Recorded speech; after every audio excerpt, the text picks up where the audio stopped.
let's look at how we can use a calorimeter to determine the change in enthalpy, the heat of reaction, for a chemical reaction.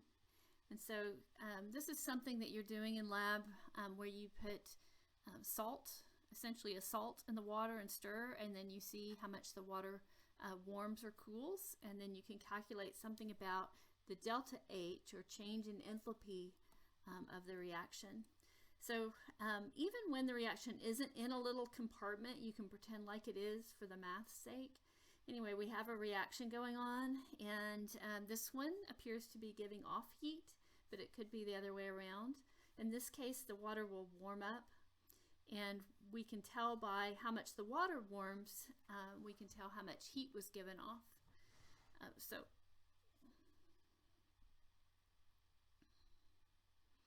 So one thing that we're going to assume is that the energy that's given off is going to all turn to heat rather than some work happening.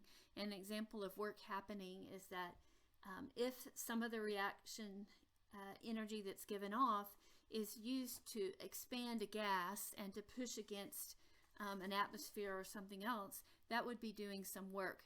So basically, this is an assumption that we make, is that the change in enthalpy in the substance gives us the Q for the reaction. And so we will always just say that the heat of the reaction is equal to the Q for the calorimeter. Sorry, the negative Q for the calorimeter. So the heat of the reaction is kind of taking place, the part of, like the hot metal or whatever in our previous ones. Okay, another equation we'll use is this calorimeter constant.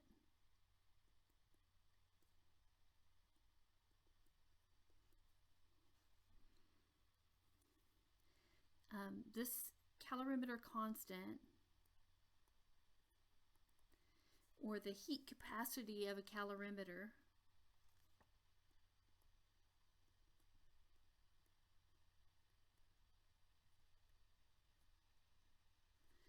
I usually call it a calorimeter constant.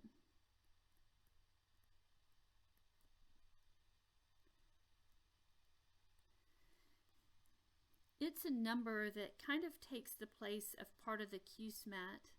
Let me put this up here. So usually you would think of, let's see what I want to write. Usually you have this equation. Let me put it over here. And what this does is it takes the place of these two for a calorimeter.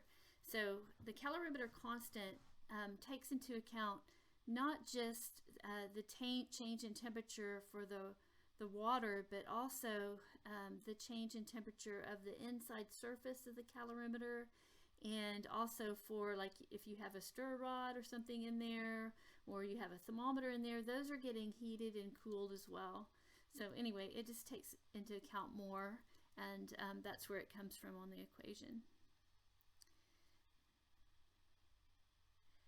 And then, of course, we have, let me go back.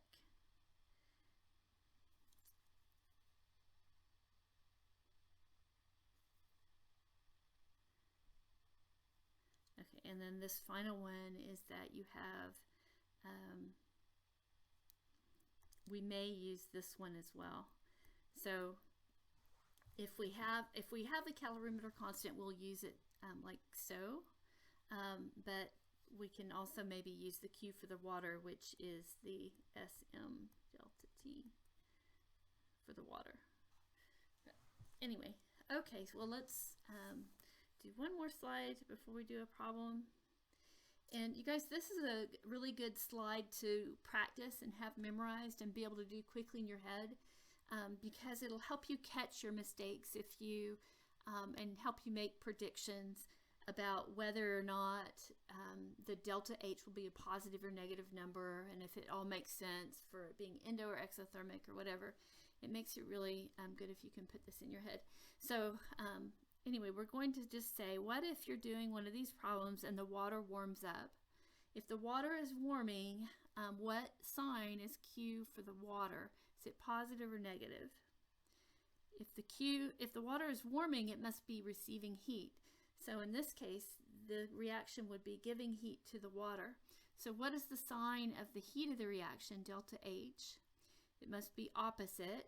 So it's losing the same heat that the water is gaining. And so in this case, is the reaction endo or exothermic? The reaction's giving off heat, so it's endothermic. The other possibility is that the water could cool. And if it cools, then